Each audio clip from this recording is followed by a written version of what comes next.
O céu, que deveria brilhar em pleno meio-dia, foi coberto por uma escuridão densa, como se o próprio universo se enlutasse.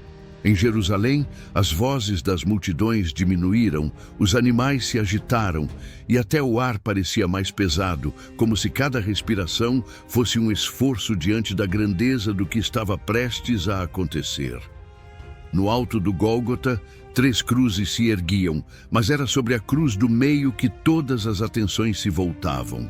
Ali estava Jesus, corpo dilacerado, mãos e pés cravados pelo ferro romano, coroado não de ouro, mas de espinhos que penetravam sua fronte. Sangue escorria, misturando-se à poeira, e mesmo assim, em seus olhos cansados, havia uma luz que cortava as trevas. Os soldados, acostumados à brutalidade, murmuravam entre si, perturbados pela atmosfera. As mulheres choravam baixinho, entre elas Maria, sua mãe, que olhava o filho com dor e fé entrelaçadas. João, o discípulo amado, permanecia próximo, tentando sustentar sua própria alma. O silêncio foi quebrado apenas pela voz do crucificado, fraca no som, mas carregada de eternidade. Está consumado. Ao pronunciar essas palavras, sua cabeça tombou e seu corpo cedeu. A terra tremeu sob os pés, rachaduras se abriram nas rochas e o mundo inteiro pareceu estremecer. Não era apenas a morte de um homem. Era o início de algo que mudaria para sempre a história. Enquanto o corpo de Jesus pendia inerte na cruz, Jerusalém ainda tremia com os sinais que se espalhavam pela cidade. No interior do templo, sacerdotes se preparavam para oferecer o incenso da tarde. Tudo parecia seguir o costume, até que um estrondo sacudiu o chão e fez tremer as colunas douradas. Uma ventania impetuosa atravessou o recinto, derrubando utensílios sagrados e espalhando o fogo do altar. Então, diante dos olhos atônitos, o véu do Santo dos Santos, grosso e imponente, rasgou-se de alto a baixo. Não por mãos humanas, mas como se a própria mão de Deus tivesse descido sobre aquele tecido. O símbolo da separação entre Deus e os homens estava partido. Gritos ecoaram entre os sacerdotes. Alguns se prostraram em reverência, outros fugiram em desespero. Do lado de fora, as rochas se fenderam, sepulcros se abriram e a população corria desnorteada. No Gólgota, o centurião romano, testemunhando o escurecer do céu, o tremor da terra e a morte de Jesus, caiu de joelhos. Sua voz, embargada, confessou diante de todos: verdadeiramente, este homem era o Filho de Deus. Era impossível negar. Algo sobrenatural havia tocado o mundo e nada seria como antes. Com a proximidade do pôr do sol, o corpo de Jesus foi retirado às pressas da cruz. José de Arimateia e Nicodemos, em gesto de coragem, envolveram-no em linho perfumado e o colocaram em um túmulo novo, escavado na rocha. A pedra foi rolada diante da entrada e guardas romanos receberam ordem de vigiá-lo, selando a sepultura com o selo de César. A cidade, ainda assustada com os sinais do dia anterior, mergulhava em um silêncio pesado. Se esta história já está tocando o seu coração, não esqueça de deixar o seu like e se inscrever no canal. Assim, você nos ajuda a levar essa mensagem ainda mais longe. Os discípulos, escondidos, se encontravam tomados pelo medo. Cada batida à porta parecia anunciar perigo. Cada sombra trazia a lembrança do Mestre crucificado. Maria, sua mãe, contemplava o céu pela janela em silêncio profundo. O sábado, que deveria ser de descanso, tornara-se o dia mais sombrio de suas vidas. O mundo parecia suspenso entre a dor e a espera, como se toda a criação aguardasse pelo próximo ato da eternidade. Na madrugada do primeiro dia da semana, quando o sol ainda mal tocava o horizonte, um pequeno grupo de mulheres caminhava em silêncio pelas ruas estreitas de Jerusalém. À frente ia Maria Madalena, trazendo em suas mãos aromas preparados para honrar o corpo do Mestre. Atrás dela, outras mulheres a seguiam com o mesmo propósito. Seus passos eram firmes, mas os olhos ainda estavam inchados pelo choro. Cada uma delas carregava a dor da perda, mas também a determinação de oferecer a última homenagem. Quando se aproximaram do jardim onde estava o túmulo, algo inesperado gelou seus corações. A pedra fora removida, deixando a entrada escancarada. Os guardas haviam desaparecido. Com hesitação, Maria se aproximou e, com mãos trêmulas, afastou o tecido que cobria a entrada. Lá dentro, não encontrou o corpo. Apenas os lençóis de linho, cuidadosamente dobrados, como se alguém tivesse se erguido em paz e ordem. De repente, uma luz intensa iluminou o interior da caverna. Duas figuras resplandecentes apareceram diante delas e declararam: "Por que buscais entre os mortos aquele que vive? Ele não está aqui, ressuscitou." As mulheres recuaram assustadas e ao mesmo tempo tomadas por esperança. Então correram para anunciar a notícia aos discípulos, que logo viriam confirmar o impossível. A notícia do túmulo vazio espalhou-se como fogo. Pedro e João correram até o jardim e, ao entrarem, viram o linho cuidadosamente dobrado. O silêncio daquela caverna falava mais do que 1000 palavras. Não havia sido obra de ladrões, mas algo maior. Ainda confusos, voltaram para junto dos outros, mergulhados em temor e expectativa. Naquela mesma noite, os discípulos estavam reunidos em uma casa de portas trancadas. O medo ainda dominava seus corações. Então, sem que portas se abrissem ou janelas se movessem, uma presença preencheu o ambiente. Jesus estava ali, vivo, glorificado. Sua voz ecoou com ternura e autoridade: "Paz seja convosco." Alguns caíram ao chão, outros choraram, e ele mostrou-lhes as mãos e o lado. Mas Tomé não estava presente. Quando ouviu o relato, recusou-se a crer. "Se eu não vir o sinal dos cravos em suas mãos, não crerei." 8 dias depois, Jesus voltou a aparecer no mesmo lugar. Voltou-se para Tomé e disse: "Põe aqui o teu dedo, vê as minhas mãos, não sejas incrédulo, mas crente."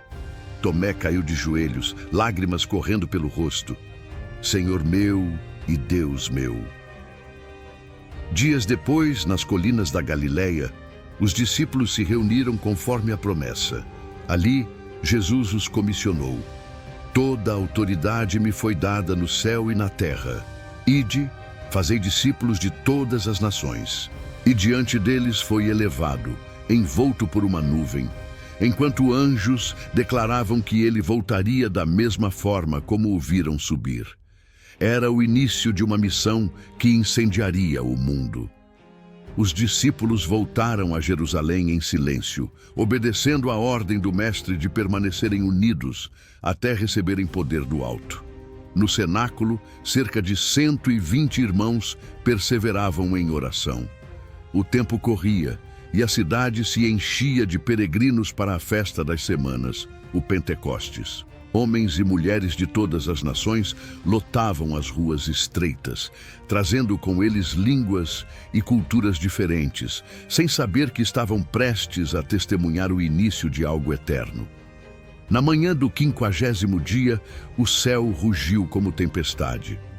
Um som de vento impetuoso encheu o lugar onde estavam reunidos. Línguas como de fogo surgiram e pousaram sobre cada um, aquecendo seus corpos e incendiando seus corações. De repente, todos começaram a falar em idiomas que nunca haviam aprendido, mas que eram compreendidos por cada estrangeiro presente na cidade. A multidão se ajuntou, surpresa. "Como os ouvimos em nossas línguas nativas?" Partos, medos, egípcios, romanos, todos escutavam as grandezas de Deus em sua própria voz. Alguns zombavam: "Estão embriagados." Foi então que Pedro, aquele que havia negado Jesus, levantou-se com coragem. Sua voz cortou o murmúrio: "Estes não estão embriagados, mas se cumpre o que disse o profeta Joel: nos últimos dias derramarei do meu espírito sobre toda a carne."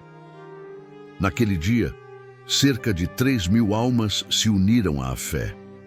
A igreja havia nascido, não em templos de pedra, mas nos corações transformados pelo fogo do Espírito. O vento de Pentecostes não cessou quando as chamas desapareceram. A cada dia, sinais e maravilhas acompanhavam os apóstolos. Pedro e João subiam ao templo quando encontraram à porta chamada Formosa um homem coxo de nascença que pedia esmolas.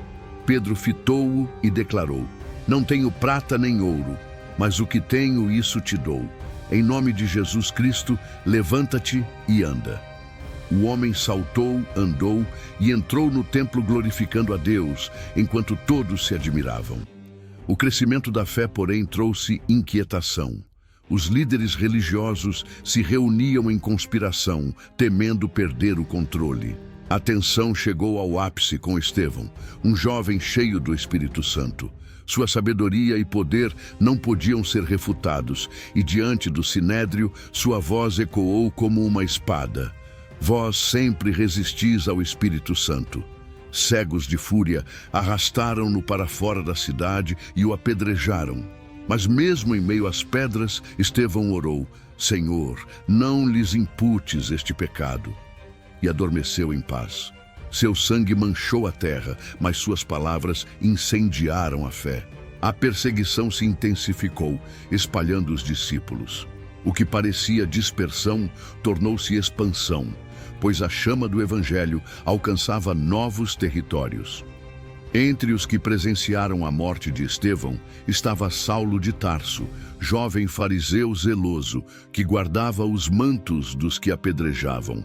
Em seu coração ardia um ódio feroz contra os seguidores do caminho.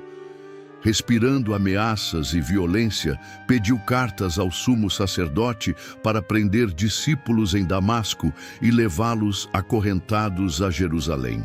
Mas no caminho, quando já se aproximava da cidade, uma luz mais forte que o sol brilhou ao seu redor. Saulo caiu por terra, atônito, enquanto uma voz ecoava em sua alma: "Saulo, Saulo, por que me persegues?" Tremendo perguntou: "Quem és tu, Senhor?" E a resposta veio clara: "Eu sou Jesus, a quem tu persegues." Ao se levantar, percebeu que estava cego. Guiado pela mão, foi conduzido a Damasco, onde permaneceu em jejum e oração. Do outro lado da cidade, o discípulo Ananias recebeu uma ordem divina: ir até Saulo e impor-lhe as mãos. Relutante, mas obediente, aproximou-se e declarou: "Saulo, irmão, o Senhor me enviou." No mesmo instante, algo como escamas caiu dos olhos dele e voltou a ver. Foi batizado, alimentado e poucos dias depois pregava nas sinagogas: "Jesus é o Filho de Deus." A transformação de Saulo em Paulo marcou um novo capítulo da fé. De perseguidor, tornou-se proclamador incansável do Evangelho. Sua voz ecoava nas sinagogas, confundindo os judeus que antes o apoiavam. Perseguido, precisou escapar de Damasco, sendo descido num cesto pelas muralhas. Em Jerusalém, os discípulos ainda temiam sua aproximação, mas Barnabé intercedeu, e pouco a pouco, Paulo foi recebido como irmão. Logo, o Espírito separou Paulo e Barnabé para a obra missionária. Em cada cidade que pisavam, milagres se manifestavam e a mensagem encontrava resistência e acolhimento. Em Filipos, um terremoto abriu as portas da prisão, libertando-os milagrosamente. Em Atenas, diante de filósofos no Areópago, Paulo falou de um Deus desconhecido, revelado em Jesus Cristo. Em Éfeso, enfrentou a fúria dos que lucravam com ídolos, declarando que o verdadeiro templo é o coração transformado. O Evangelho alcançava territórios cada vez mais distantes. Gentios recebiam a palavra com alegria, e o Concílio de Jerusalém confirmou que a salvação não dependia da lei de Moisés, mas da graça por meio da fé. Paulo continuava suas jornadas, enfrentando apedrejamentos, perseguições e naufrágios, mas nada o detinha. Sua missão era clara: anunciar Cristo até os confins da terra. Depois de anos de viagens e batalhas espirituais, Paulo foi levado a Roma como prisioneiro. Não entrou como herói triunfante, mas acorrentado, vigiado por soldados. Mesmo assim, sua voz não foi calada. Da prisão, escreveu cartas que atravessariam séculos, palavras de encorajamento e doutrina que formariam a base da fé cristã.